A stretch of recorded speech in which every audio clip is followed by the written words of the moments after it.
Another challenge for the Green Hornet, his aide, Cato, and their rolling arsenal, the Black Beauty.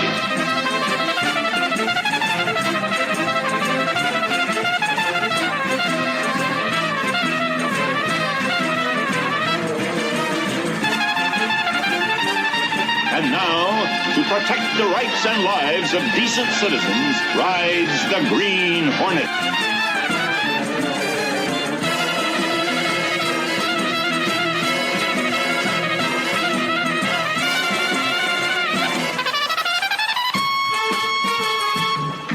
Welcome back, citizens, to an all-new episode of the Hornet Sting podcast. It's the owner-publisher of the Daily Sentinel here, John S. Drew, and I am joined as we come close to the end of this journey now for the Green Hornet 1966 television series by the district attorney himself, Mr. Jim Beard. Hey, Jim.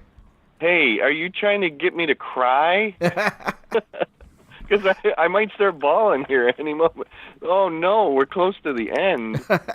Oh, say it isn't so. It's it's funny. When we were finishing up Batman, I thought back when I started it that I wouldn't be so upset about it because I figured I was going to be so overjoyed over the fact that the third season wasn't the best anyway. And I found that there was a lot there to love and a lot there to feel good about. And I felt bad that the series overall was ending. And I know we've talked about the moment in time, the amber. You've brought this up on the podcast before.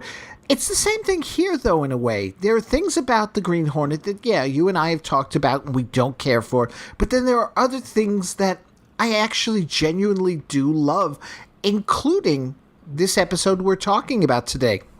Yeah, absolutely. I feel the same way. It's never been boring to talk about this show, even on the ones that we didn't much care for, or I didn't much care for, or you didn't much care for. There was always something interesting to talk about. We both love the characters, and also, melancholy, bittersweet, sure. And this episode is actually a two-parter called Corpse of the Year. It aired January 13th and 20th, 1967. The writer, Ken Pettis, I believe one of my favorites for the series. What about you, Jim? Yeah, I would go with that, yes, absolutely. Yeah. And directed by James Comack. Now, the first thing, as soon as we're always like grasping at straws for continuity, and look who's back in the opening scene, Elaine. Yeah, and I made my note on it. I mean, how often does this happen, right? In this show? And it's such a strange thing because she has like 30 seconds in these episodes, and you kind of wonder, what were they trying to do with this? Was it to give a sense of continuity to the show? Was there an intention to make her more of a recurring character? As far as I can tell, this is only twice now. Yes. In the show. Does that sound right? And That's right, twice. I'm not sure if she comes back or not. Well, the funny thing is I'm starting to watch this episode, and I'm thinking to myself, man, all of his dates are shrill. Like, where does he get these? And then I go, oh, wait a minute, that's Barbara Babcock again. Oh, well, that's interesting. All of his dates are shrill, and yet he's got like, Casey. He should just go out with Casey if she didn't work for him. Yeah. Yeah, but there were always those little hints along the way that she did pine for him a little. Oh, I definitely believe that, and we've talked about that before. That there are scenes where I would say there's actual jealousy involved, especially when it's these times where his dates are kind of superior acting or something that Casey can latch on to and maybe rib him about or point out to him or something along those lines. Now, here's the thing, and this is a sad moment for me, because this whole opening, he's out on a date with Elaine. He stops to pick up a paper. We get the little jab at the Daily Express, keeping up with the competition and everything, which sort of gives you a hint that this is going to have a part of the plot and everything. And then the Black Beauty shows up. So there's Britt, because he'll even note later on it was the Black Beauty from rockets to magnesium wheels. And what am I fixated on the whole thing? The woman selling the papers looks like she should be selling flowers in London. Yeah, I love that. Yeah, that's a good description of it. Well, my thing is, and I wrote a note about this, is it doesn't seem to bother Britt that the car is exact. No. Yeah, like exact. Yeah. That's not like one of his first thoughts at all. No, and it's not a line of investigation to find out how that happened. Yeah, yes. You know? And and if I'm not mistaken, it's not a plot point that's picked up. We'll see the schematics later, but it's not a plot point that's picked up that, hey, we got to look out for security and stuff like that. Exactly, and I have that in my notes also. When we get to the end, that is quite a large hole there. The question of how the heck could they have gotten this? Yeah. The Green Hornet is not rolling around in the daytime where someone could take clear photos of it, and even then, you wouldn't be able to get clear schematics of the whole thing. So it's kind of an odd thing, and it's kind of a big thing, and it's not really addressed. No, it's not. But it does set up this whole thing that there is a bogus Green Hornet and a bogus Black Beauty basically causing all these problems, attacking the Sentinel delivery trucks and such like that. And then comes the next step when the Hornet, the fake Hornet, attacks the Sentinel newsroom. Yeah. What an interesting thing to have them actually blow up a part of the office set. Yeah. And we've often talked about this office set, about how big it is and bustling and all of that. And then they actually go ahead and blow up part of it, which I thought was pretty interesting and a little, gutsy for them to do here.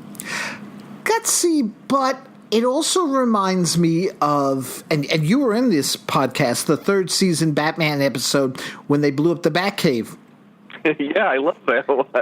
But you know how I feel about that one. I love that. As goofy as it is, it's I think it's dramatic. But yeah, they take a couple of pieces of debris and sort of lay them around here and there. But it was effective, I think. Oh, it was effective, but I would have loved to have seen a rebuild, like, maybe the next episode, the Batcave's not entirely in order, or the Sentinel newsroom isn't in order. Right, they take the opportunity to upgrade it, sure. Sure, but nothing. It's just, it was a dramatic moment. It looked great, and I love the bit with Mike when, he's like, railing against television and radio. Yes, yeah. And we learned that the Sentinel has a radio station, too. Oh, correct. Yeah, right. That hasn't come up before. No, I don't believe so. No. Yeah. What I thought was interesting is that once the DA comes in, there's a scene with him and Britt and Casey together, and they're talking about. I mean, they're talking openly. Yes. About the Hornet and all of that. And I made a note to myself because I'm not so sure there has been an actual scene in this show with Casey with the two of them. I don't think so. Obviously, Casey's in on it. It doesn't come up a whole lot in this show where she's able to speak freely about Britt being the Hornet and being part of that whole thing. It doesn't happen that much. But I thought that was really interesting that there was an actual scene where to sort of maybe liven up the normal scene between the DA and Reed talking about the Hornet openly and freely with the knowledge of Britt being the Hornet, that Casey's involved in it this time. So there you have it. Yeah, except for one small flaw. The door to the office was open, and Mike Axford was right outside because he'd picked up a typewriter, got himself settled into the desk outside Britt's office, and he's working away on the article. They're talking openly. Meanwhile, also, there's still police investigating the bomb scene. Right. Well, there's your gutsy part, right? That's what I meant. Yeah. That's right. Yeah. Okay.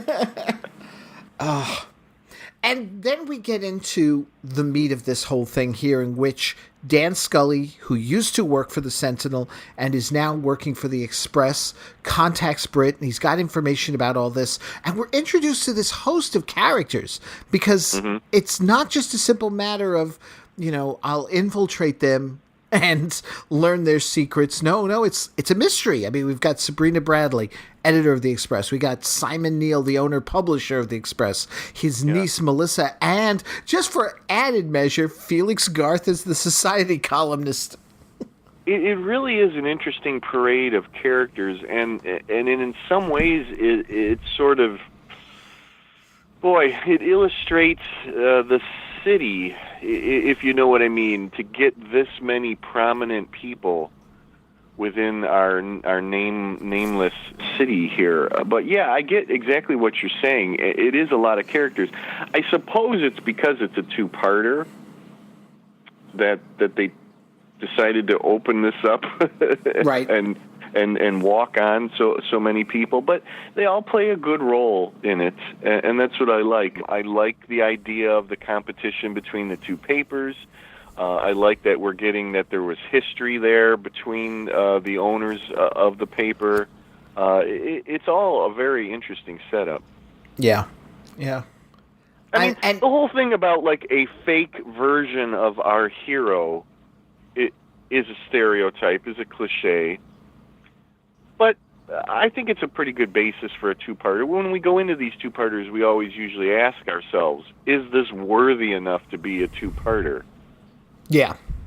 Like, why did they pick this particular story to be a two-parter? But I think that there's a lot going on here that it's, for the most part, worthy of a two-parter. Oh, compared to the last one? Yeah, absolutely. Yeah, thanks. I agree with that. Yeah. And they don't just, again, turns it a little on its ear. It's not just a simple matter of, okay, we're introducing these characters, which one of them could be the Hornet, because we then see Sabrina with the schematics for the Black Beauty. Yeah, exactly. Pretty much right away. Yeah. Yeah. I mean, we'll learn that's a bluff there, but still. Yeah. Yeah. Britt decides he's going to start following the Sentinel trucks, and I did love this whole scene. First with the point of view shot from the Beauty as it's tailing the Sentinel truck. Yeah, wasn't that nice? It was. It really was. So listen, there's obviously, they had more than one Black Beauty for this show. Yeah. Okay. Yeah. I don't know if they had any more than two. That's something for the diehards. I mean, I was the same way with Batman. I knew that there were 5 cars together. Ask me what number 1 did and number 5. I couldn't tell you. What I love is that they did have more than one Black Beauty, and they were able to use this to great extent in this episode. It wasn't just going to be that they had to cut, back and forth and act like, okay, this time it's the fake Black Beauty, this time it's the real one. Right. That they were able to actually have shots with the two cars. No split screen. Yeah, right. Yeah, no split screen, or again, just cutting back and forth between shots of it. So in that sense, that was really cool. I almost wish that there would have been something like that in Batman. And the chase scene itself between the two beauties, again, another piece of my favorite bit of music from the series. He must have seen us.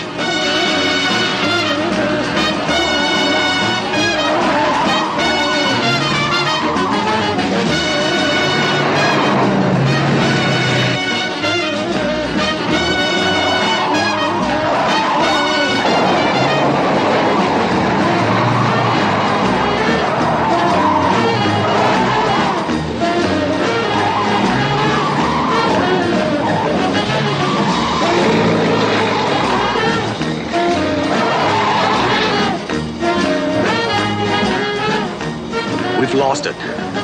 Maybe not. Commerce Street.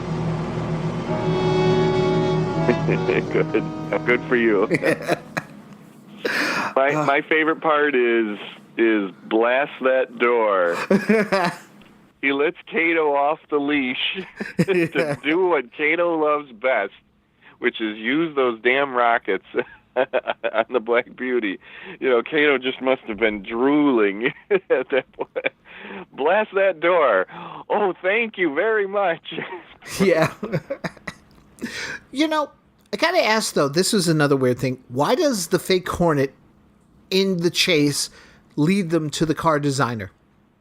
I know. It right. Yeah, I get it. I hear it. So, wait, here's another one. Why isn't there a fake Kato? Yes. Yeah. I like that because obviously that would have been yet another character to add into the whole thing. But to me, it would almost be that they thought it through, like, when they're talking about setting up this whole thing, like, okay, you're going to play the Hornet, and we've got the car and everything, and someone brings up, like, well, what about his masked accomplice? Yeah. He's got that one guy with him, and they're probably like, oh, that's going to be too hard to fake. Mm-hmm. Yeah, because, where are we going to get a guy who can move like that? And, here I am trying to think of, like, in the fiction reasons why that there's not a fake Kato to it. It's seeing the quote-unquote the Hornet driving the Black Beauty. Yeah. Now, I've got to say something. We've talked about Mike Axford, and a lot of times we're down on him in episodes because we think he's been poorly realized. To me, I really liked him in this whole thing. I made a note about the yelling scene between him and Britt. I don't think that they've ever had that strong of a scene where they're pitted against each other, and the volume of them shouting at each other has never been like this before. Something that you almost want it to go on a little bit more. And I love it that Britt's inheritance is brought up. Yes, with Sabrina. Yeah. It's those moments, and we've said it many times, it's those moments where you want a little bit more. Mm-hmm. You want to hear a little bit more about, obviously a lot more about Britt's father. But you want to hear more about, like Britt's earlier days, when he got the paper, and it really illustrates Mike's, this right under the surface, disdain for Britt. Yeah. And you have to wonder. I mean, there's plenty of times where he acts just fine towards his boss and all of that, but it's almost that it pretty easily comes up. Mike wants to jab at Britt, that he doesn't think that Britt is doing the job that he should be doing, that he's not fulfilling the legacy, that he's not honoring Britt's father. He goes into that very easily. It doesn't take much for Mike to bring that up. No.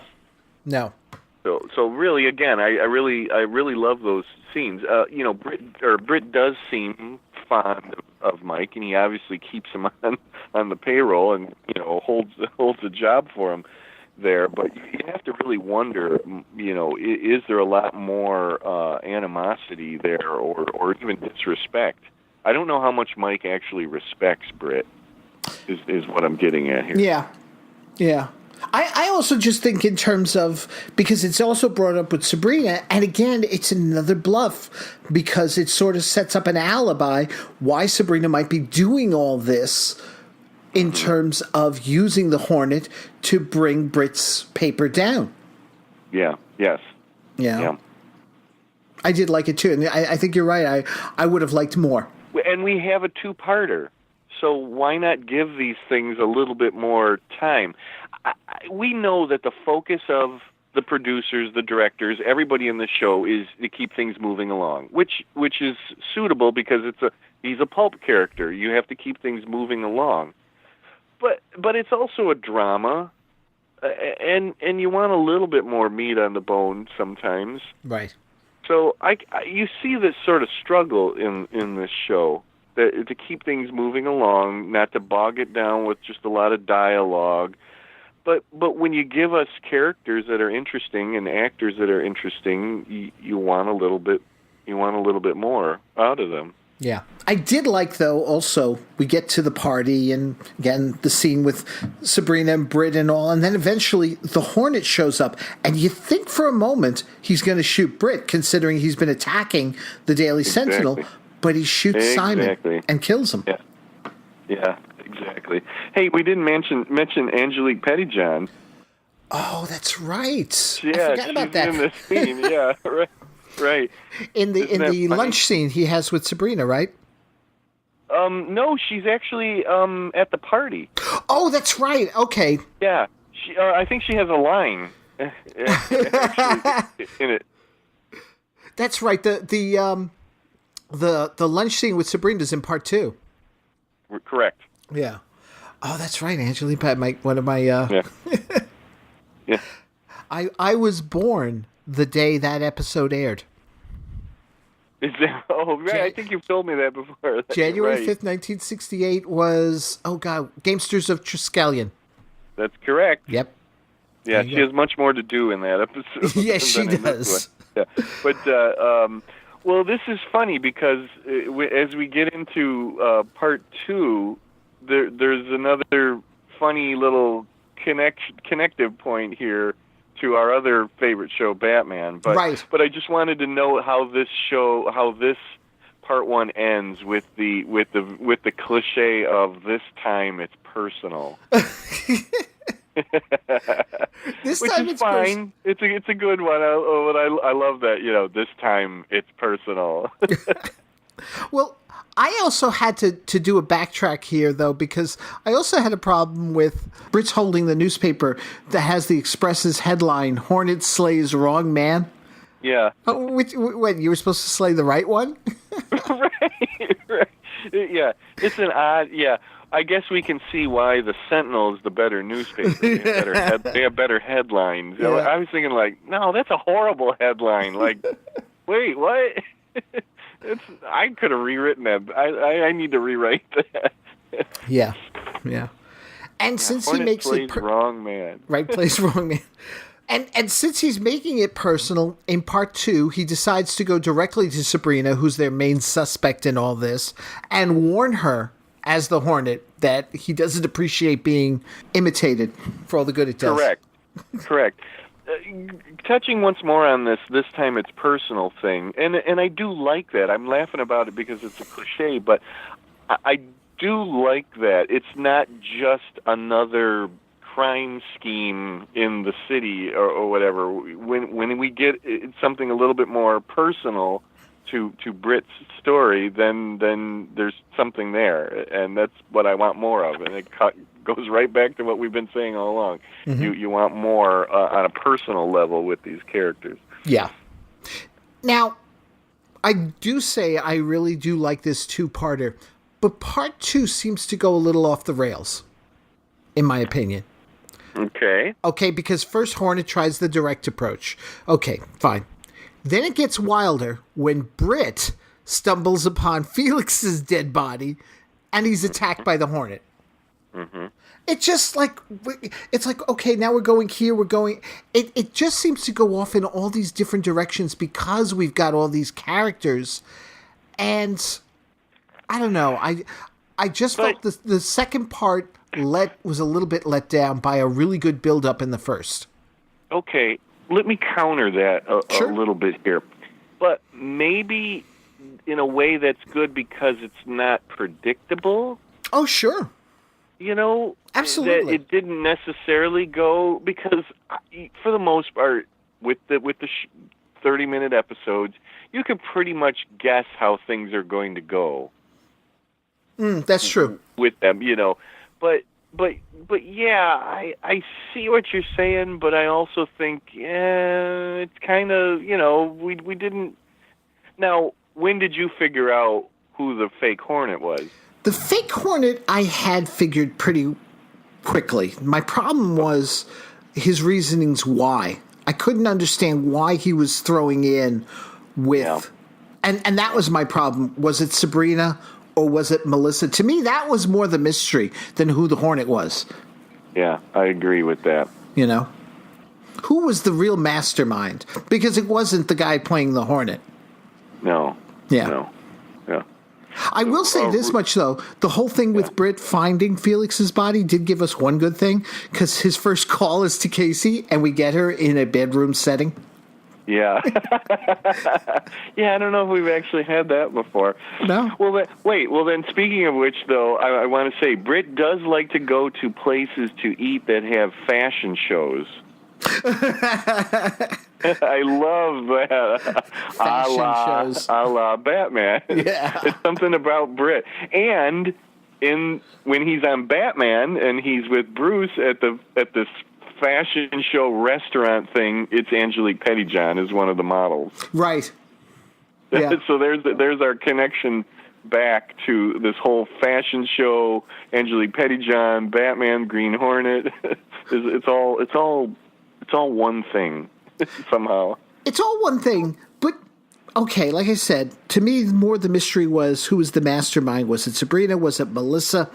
And again, it's sort of like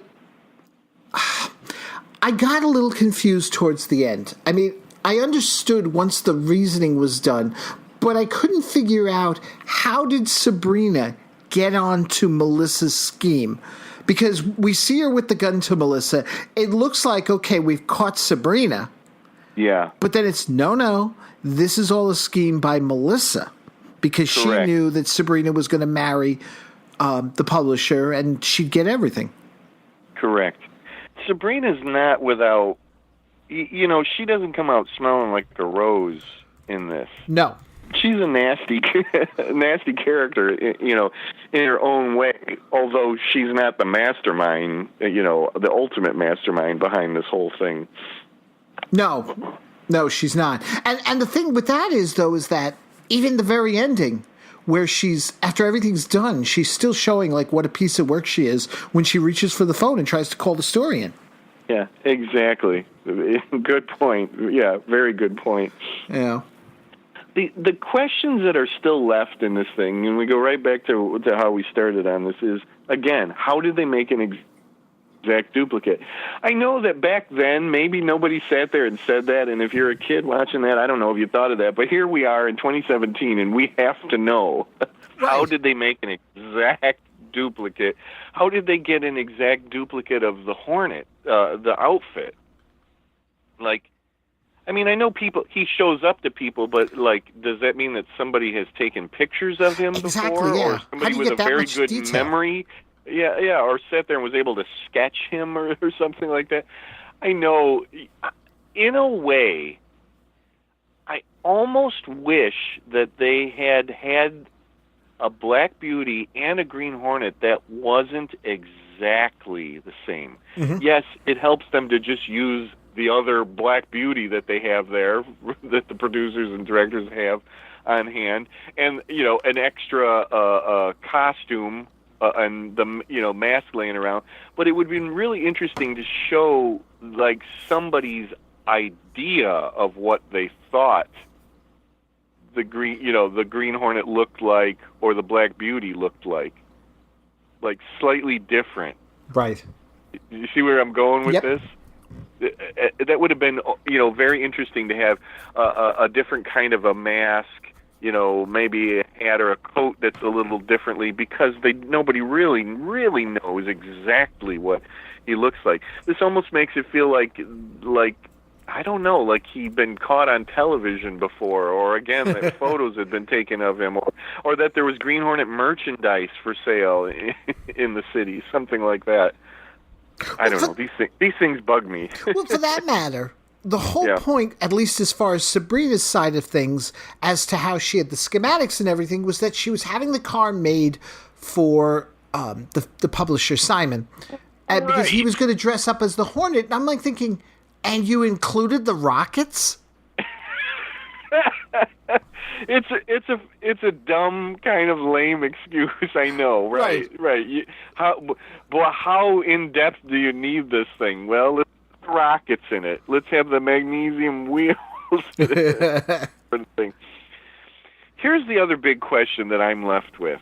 Why didn't they think that the real Green Hornet would interfere with what they were doing? Yeah. That's their downfall. Yeah. Why did nobody stop and think that the criminal mastermind of the city, the famous Green Hornet, we're going to duplicate him exactly. We're going to go out and we're going to commit crimes as him. We're going to kill people as him. And no one ever thought that the real Green Hornet wouldn't, take a little bit of offense at that, right, and maybe try to do something about it. They didn't seem to have planned for that, really. No. Am I right? No. Okay. Yeah.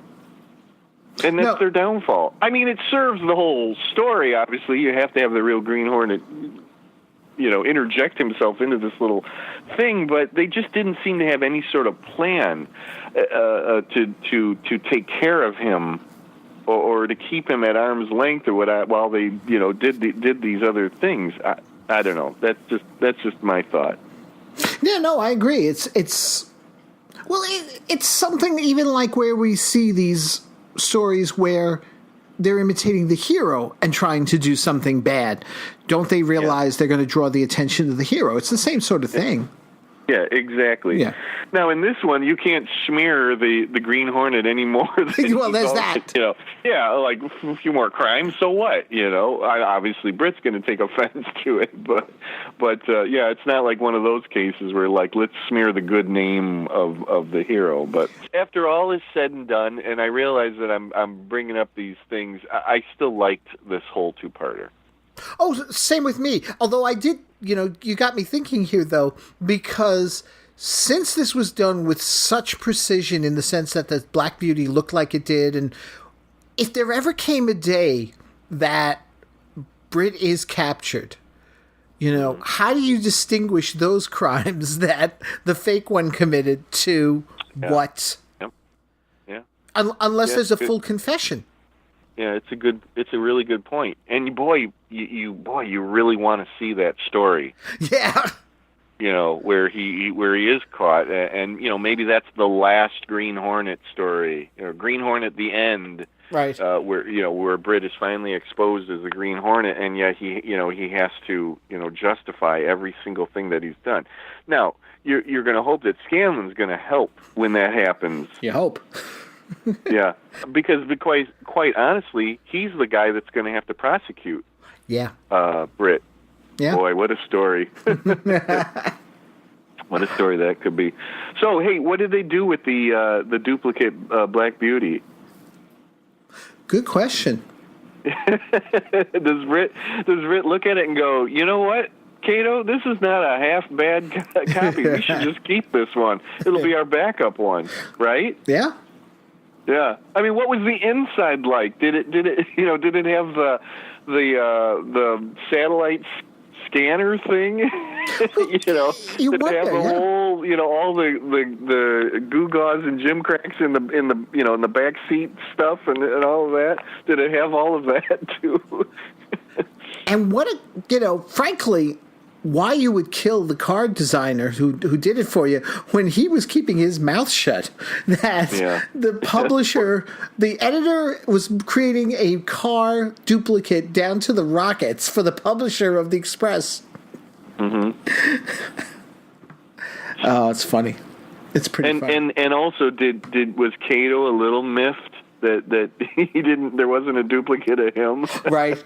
That would have been funny to have a fake Kato and the real Kato just takes him out, immediately. Like, better practice. That's the one thing we didn't get was like the full showdown, really, between all of them. Yeah. That's the only. That might be the only letdown, really, because honestly, I mean, well, let me ask you this: have you got anything else you wanted to discuss before we wrap this up? No, I think I've said everything I needed to say about this. All right, so then let me ask you, okay, must watch, can watch, or pass? gonna give it a Ken watch. Okay. It's close to saying must watch for the wealth of characters and interesting characters.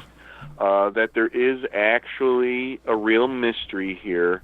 It's not completely evident early on as to exactly what's going on or who's the mastermind. The idea of another Green Hornet, the tension between Mike and Britt, a lot of good things going on in here. As much as we're kind of tearing down some of these other things, it's close. But I'm still going to say can watch. It's not quite a must watch for me, but it's close. Okay, I'm going to go can watch. Okay. Honestly, I love this one. I know there are hiccups. We've talked about it along the way, but they're minor compared to everything this story has going for it.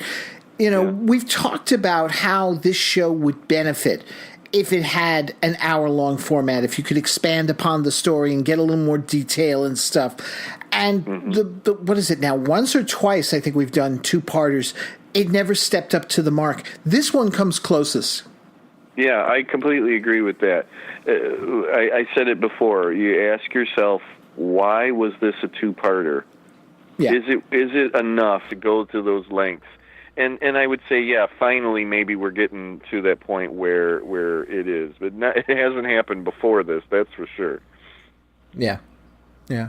So wait a minute, a must-watch or a can-watch from you? No, for me, must. Oh, okay, you said can. Did I say can? Oh, no, must. Yeah. No, must watch. And then you said you loved it. No, must watch. I'm sorry. I thought I said. Good. All right. Yeah. All right. Oh, no. All right, good. No, definitely. Well, I think our listeners, give you more credit and they probably follow what you say more than what I say. Well, I also just I'm like Mikey. I hate everything.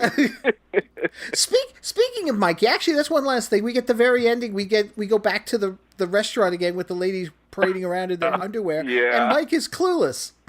I know. Again, I'm thinking again of Batman, where they went back to that place at the at the end. Yeah. The grub isn't that good. Clueless Mike, yeah, yeah, right. And then I think he does sort of notice then, right at the very end. At the very end, yeah. Jeez. Oh, that Mike Axford. That Mike Axford. It makes it. You wonder, like, does he actually know how to write? How good are his articles? Does he have somebody help him with grammar and sentence structure? Jeez. Oh, God love him. What would we do without Mike Axford? Yeah. Ho, ho, ho. Well, speaking of which, next time, the Hornet has to use Mike Axford to disrupt a merging of two gangs in the episode Ace in the Hole. Okay. Looking forward to it. I'm looking forward to it because I'm calling this one the Green Hornet's attempt at comedy. Okay. And on that note, folks, thank you so much for listening. Stay tuned, folks, for these episodes here of the Hornet Sting podcast, and of course our continuing reviews of the Filmation Batman 66 cartoon series with Dan Greenfield. So until next time, folks, thank you so much for listening. Take care, everyone. Jim? Let's roll, Kato.